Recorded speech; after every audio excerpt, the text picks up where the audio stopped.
Am I reading this? Hello again and welcome to Winning with the Wrangler at Dick Powell's Leadership Corner. Brought to you by Earth, Wind, Fire, Water, Training and Development, where our passion is building leaders of today and tomorrow. Leaders, the information on today's program came from many different places and many different people. So if you hear yourself in our conversation today, please remember, it is not all about you. Now, today we have with us Miss Robin. How are you doing today, Miss Robin? I am terrific. I'll tell you what, I hope that everyone out there today really starts to think about what we're going to talk about today. It really is the title of choices.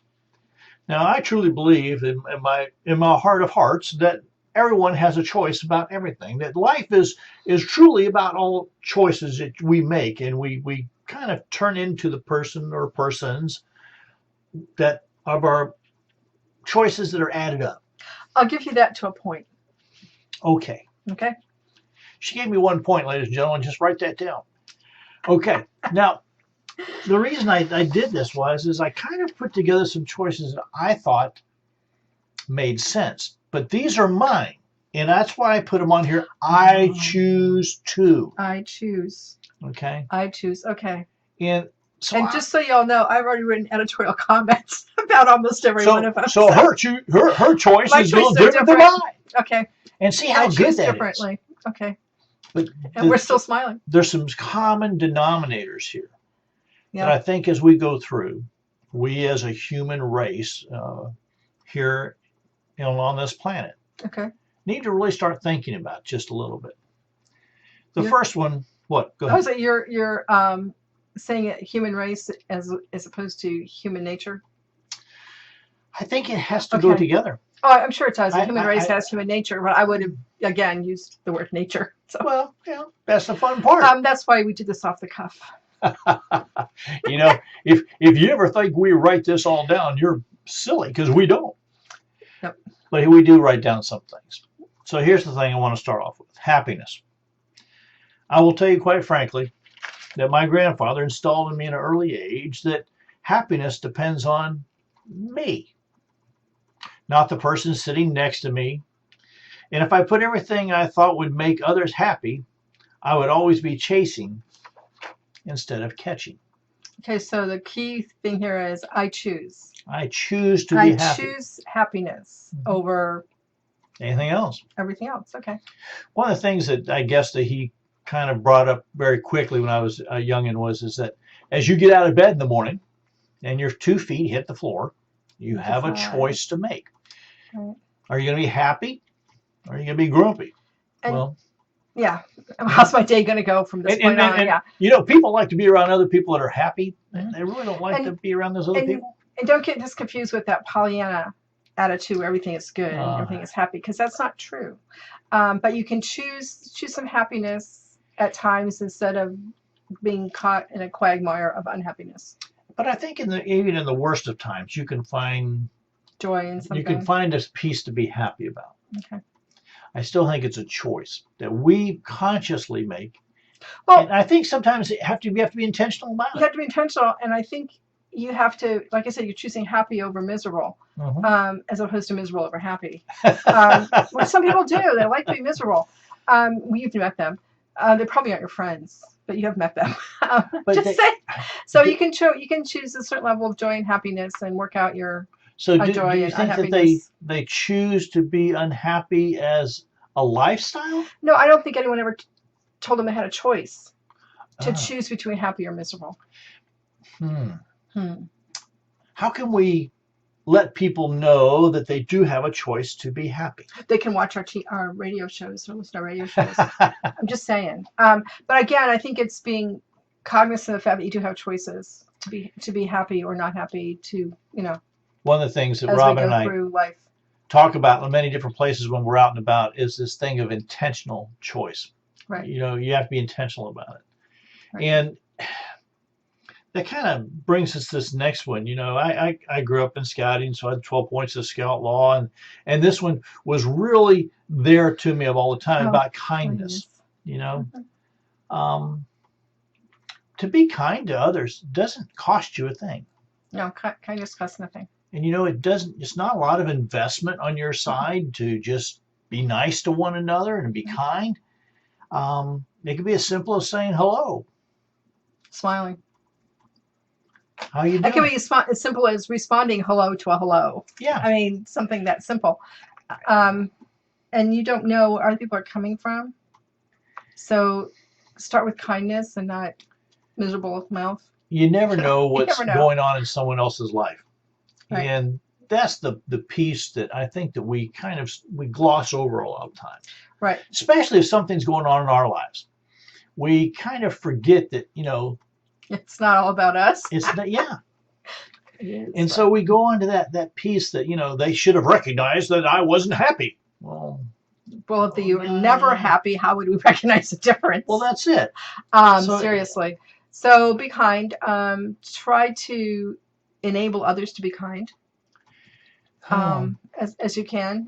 Some of this you can enable other people or recommend or say, you don't have to be miserable, There's a way to tell someone that without really making them mad or upsetting them. It's the fact on how you approach it. Even though that's the whole thing, like, you catch more bees with honey than vinegar. That's true. That's true. And that doesn't make sense all the time, but all those old axioms kind of have a lot of truth and reality to them if we would pay attention once in a while. I agree. The other thing about being kind is that what I have found is that when I'm kind outside, it comes back to me.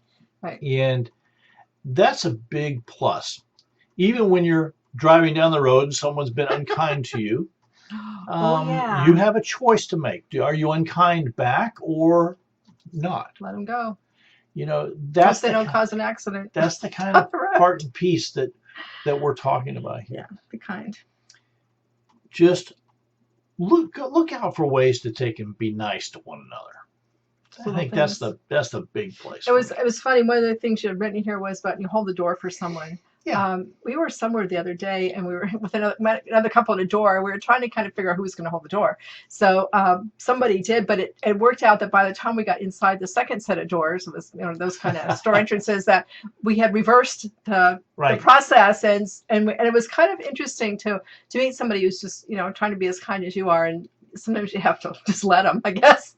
But it was funny. It was interesting. But everybody got a smile at it. It was great. It was great. There was a connection, whether a good connection, right off the bat. And so, how good was that? Yeah, it was interesting. Spread a little bit of kindness, a smile. Comes back. It was just didn't cost us a dime. Mm-hmm. Yeah. So, I think but it made us feel good. I just think that that's a big piece of what we're starting to maybe overlook. Trying to promote in our world today. So just think about it just a little bit. This next one is near and dear to me. Truly it is. It's about respect. Yeah, there's a song in there. Yeah, and we used to go around singing it, But we didn't, I don't think at the time in the 60s when it came out, I don't think internalized the whole purpose and the whole meaning. I don't think we really understand what she was trying to say. It was a good song. But I think we think about it in a different light. I think that my thought process is, first you have to respect yourself. Mm-hmm. And that means doing the right thing because it's the right thing to do. Knowing where you're at and who you're with. But there's also about this thing of respecting others. In today's world, it seems like there's so much disrespect going on. If I disagree with you, then I'm okay to say something nasty or vulgar. And that's just not true. I don't think that is respectful. I do think that being respectful of someone else's opinion or thought process is to listen intently. Try to gather where they're coming from and why they feel the way they feel. You just might find out that you guys are on the same page, just coming at it from a different point of view. Also, I was raised in a family where the axiom was respect is earned. It's not a given. Just because someone is your school teacher or your pastor or a head of a committee that you're on doesn't necessarily mean they have more respect than you do. And I think you have to know that people evaluate as time goes by about how much we respect you and don't. And mostly what you need to do is have everyone you meet start with a median line of respect, and they go up and down from there. It's important to respect people. It's important to respect young children. I don't go up and pat them on the head. It's disrespectful. Don't touch them. I think that you have to remember those things. Oftentimes it's what we send out before we speak. And what we are, right. Our actions. And those type of things with respect really are. But I believe that when you respect others, then it will come back to you. It does take intentionality. It does take persistence. It does take the time to listen. It does. It takes intentionality. Yeah. And it also takes, like you said, time.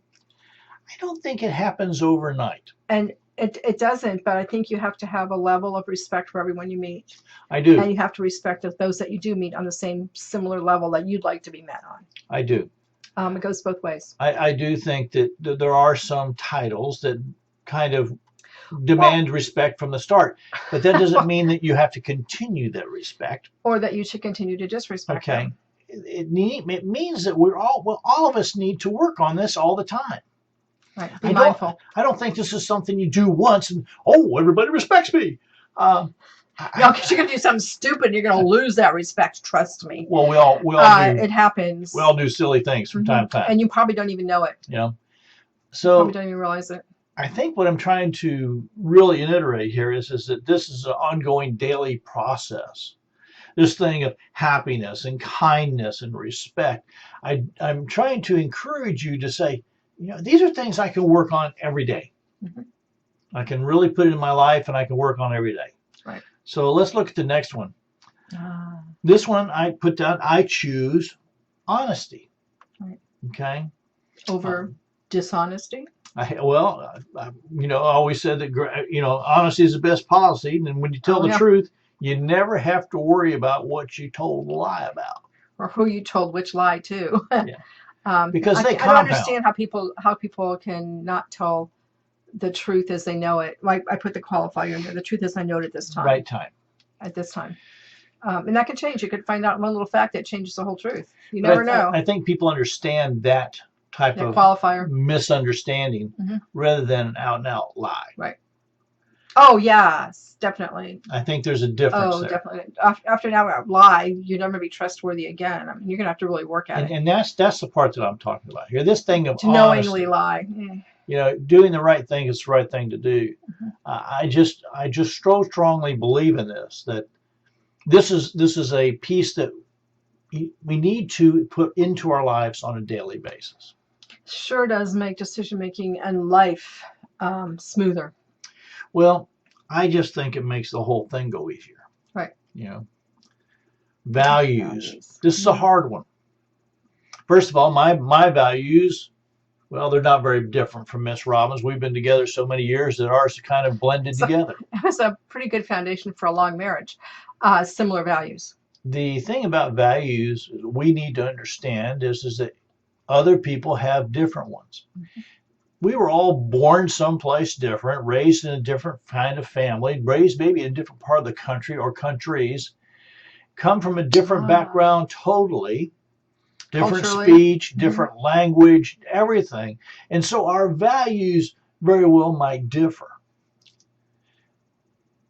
Taking the time to understand the other person's values is part of the respect.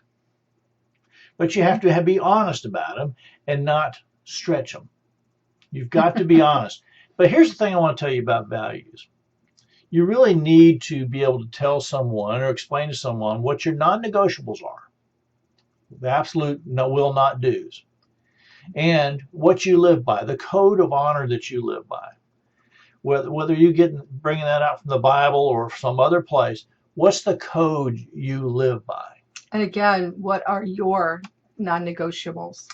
In your value system, what are your non-negotiables? This is really important. Yeah. Because know those things. This makes all those choices, other choices in our life, that's what we base them on.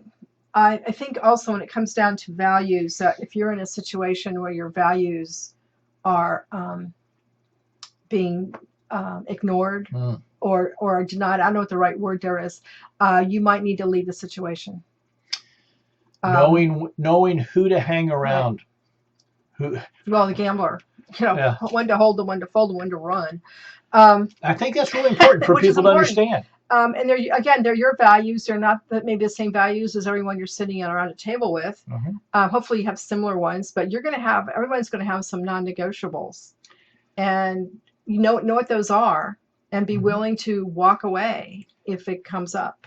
But I found it very interesting when we've had this discussion in groups that it seems like no matter where you're at, there are some common denominators on those values. Honesty and trustworthiness is always in those somewhere. Right. And so those are two really big ones. Respect falls somewhere in there. Okay. Happiness falls somewhere in there. Right. So when you talk about your values, I'm going to encourage you to write them down. Well, not only that, but it's not something we've actually talked about very often in our life. We have them, we understand them, but I don't think we write them down necessarily. Maybe we ought to, and know what they are, and how to go along with them.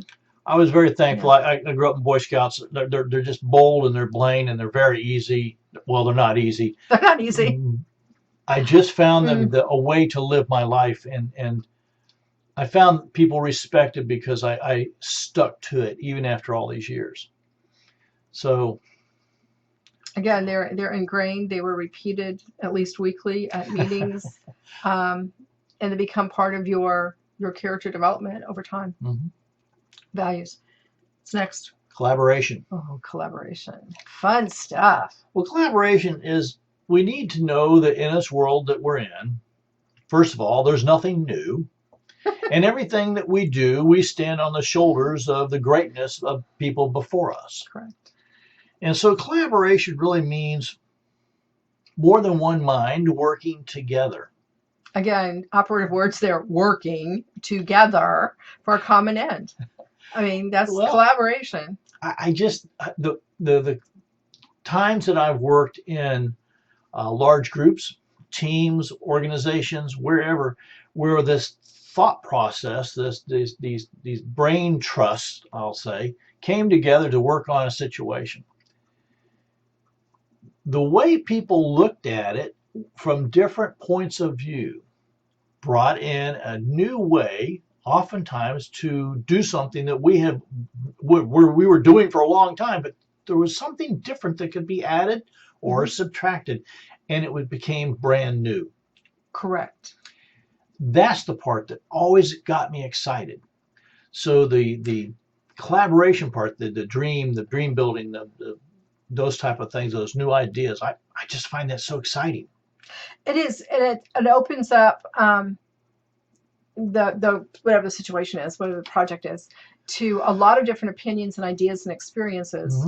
And I'm at a point in life now where I will honestly say to people, somebody out there has a really good idea, and they might not be someone who is comfortable saying it in front of the big group, but they need to be made comfortable to come up with it, because someone has the best idea. It's not always me. Sometimes it is, but it's not always me. And I don't think if you're the leader that everyone should rely on you to have all the great ideas and all the answers. That's not the way it works. That's not the best way it works. Well, you do something that's called the wisdom of the crowd. The wisdom of the crowd. That was a TV show that really hit home with me a couple of years ago. I thought to myself, we both watched it. And we're now using that in more teams that we're working on. Yeah, tell me what you think. And we just had a friend who we were designing new business cards for, and she literally threw it on Facebook and said, do you like this one or that one? And when I read through it, I thought, oh, this is really interesting, because it was split down the middle. Who would have thought, given two different options on a business card design, it was just a matter of, do we put the logo here or there? Where does it? And again, I would like to go back and figure out what kind of personalities thought it should go one place and what kind should go somewhere else, and things like that. So anyway, she got her business cards, and I guess they're working. I have to check with her. But again, use the wisdom of the crowd. I've had situations the past couple of years that have just been horrible, horrible situations, and I'll send it out to a specific group of people and say, because I have all those groups in my email contacts, send them to a group and say, this is the situation. This is my take on it. To help me make the right decision, because you all have been in similar positions, across the country sometimes. You generally across the country, and similar positions. And I throw it out there and I get back information. Good information. The best part about it is that it really helps. Now you're looking at many different people with an intentionality who are giving some good, careful ideas. And you don't have to sit there and go, I must be crazy because I'm dealing. Because I have to go through, first of all, I have to go through this situation, so I must be crazy. But to send out and be honest and unbiased in your information when you send it out. Honesty. And it's always good, because you'll get back. You won't get back from everybody, but you'll get back from people who feel motivated and moved to contact you. And I actually, at one point, had someone actually call me on the phone and not send it back in an email, which is huge. Like, oh my gosh, she's actually called. I didn't call her fast enough. She called me. But it was huge because you got to actually talk and get that instant back and forth. Yep. It was very, very, very helpful. And I was very good in the meeting. Got to tell you. It was hard, but I was good. It works it out very well. But use that, and again, use it for a group who has had in life the similar circumstances. They probably had deal with that, because they'll have more valid help than some other people. I've done workable. Lots of stuff out there, and it is amazing. We always find a new, exciting way to handle a situation. I should back it up here and say the last time I had to have a wisdom of the crowd thing, it was actually a legal matter. And I had to send it to my team of lawyers. I didn't like the answer. But she finally got it. But I'm living with it. All right. These next two are kind of dingers. Okay. Which one do you want to do first? Well, do them in order. There's some reason for this order, right? Is there a reason? Okay, then do the next one. Yeah, I spend a lot of time putting this stuff together. And ordering it. I know it. Thank heavens for cut and paste. It's amazing. Forgiveness. I choose to forgive, knowing that it's the hardest thing that most of us ever do.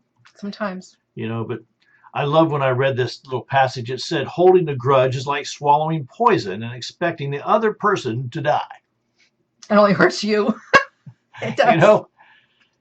Forgiving is not always easy, and I know that. And believe me, I've had some interesting things in my life. Okay, so do we add forgive and forget to this? Or do we add forgive and... I think you need to remember not to let it happen again. I think you need to remember so that you're using this as a learning experience. And don't fall into that same trap again. But I think when you forgive the other person for a misdeed, even if it's an imagined misdeed. Okay? Yeah, real or imagined. Because sometimes we get our feelings hurt, something happens, and we misunderstood what the other person said or did. Right, or we remember a little part of it that maybe we didn't hear the right way. Right. Or we have a context from our frame of reference that was not the context from their frame of reference. I could point out at this time, my sister is still angry with me for something that happened in 1977. Lord. Now, the problem with this is, all I said was, get your hands off my kid, because she wouldn't leave my kid alone. And she's still angry because I told her to take her hands off my kid. Now, that hurts me. I mean, I have to forgive her for not forgiving me, which is part of it. That's why I brought it up. But again, she doesn't see the need or the necessity. She's still angry about it. She wants to hold on to that. That's wrong. Just remember, it's about you. It's about you. About me. When I forgive someone, this is for me. It's for me. It's not for the other person. Especially if they don't even know you're angry with them. Okay. I have had to do this in a lot of cases. I've had to let it go. Let it go. Move on. If you continue to hold it into you, chances it are just will ruin your health. It ruins your health. Exactly. We're hearing that from doctors all the time. So What are you angry about? Who are you angry with? Let it go. Whatever you need to do. The let it go. more I looked into it, the more I realized I was only hurting myself. And that's why when I read that passage about taking the poison, I thought to myself, boy, that's right on the money. Mm-hmm. So forgiveness. Forgive. If you need to do it, get it done. We did a exercise one time at a church meeting where we wrote things on flash paper. Oh, that was neat. Burned them on the table, on the communion table, and container, not just on the table. But that's something you could do at home with your grill in the backyard. It's something you could do with a paper shredder. Yeah. Or anything else, but write it down so it's out of you've gotten rid of it. It's out, and then burn it, tear it up, throw it away. There's a real whatever connection. It's a real writing connection. it down, and your brain, your eyes watching it burn or being destroyed. It's gone. There's a real connection to it that will connect to your heart. So just remember that. Last thing on my list here, Miss Robin, is generosity. Okay. When you freely give with no expectation of getting anything back, it's totally different than quid pro quo. Quid pro quo. Right. I can't even say it correctly, but it really means that I do it without even thinking about it. Right. You're just you have something. I see someone needs something. You fill in the gap. And we have a Mr. Jimmy, whose philosophy has always been, it's only a true gift if the receiver doesn't know who the giver is. Right. And he, over his lifetime, has helped numerous people get started in business, continue with business, do good things for their families, just by being generous. I think there's a certain amount of value to that. You're not doing it so someone says thank you. You're just doing it because it needs done, and you have the wherewithal to do it. I think, though, the biggest thing is when I went to Mr. Jimmy when I started my first company. Oh, yes, we did. That was a long time ago. He invited me in, sat down at his desk, at his office, and he was very solemn about how he told me, what he thought, and sent me away. And then here's the thing, though. He did check back on me and said, okay, what'd you do wrong?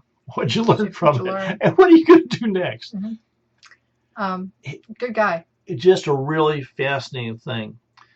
The thing I can't really read here says, understand the difference between being generous and enabling. And enabling. I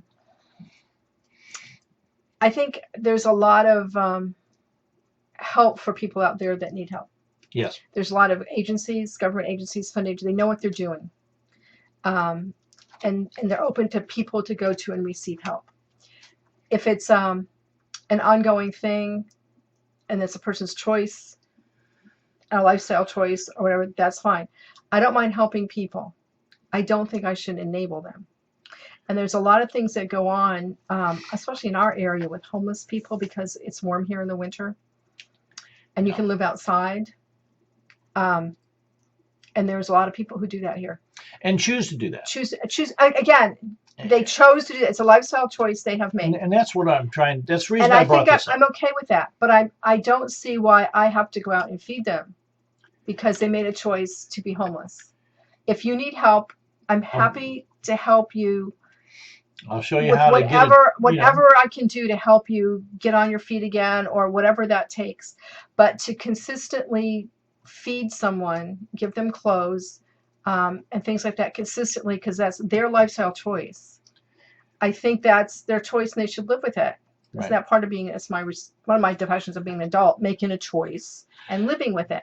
I chose Dick. We've been living together for quite a number of years. So, but I don't know where that line is. I'm getting a little different attitude about homeless because sometimes it's through happenstance.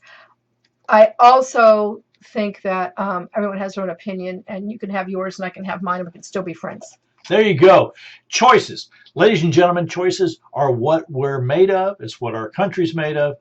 And we're going to encourage you to look at some of these that we've talked about today and put them to work. Well, on behalf of myself, Dick Powell, and Robin Powell, we want to say thank you from the whole Leadership Corner team for tuning in today. Now, Many parts of today's program really are written from different places. So when you're ready to have us come and do a leadership organization at your location, give us a call, 727-422-1833. Send us an email, dick@ewfw.org. And until next time, ride hard, ride fast.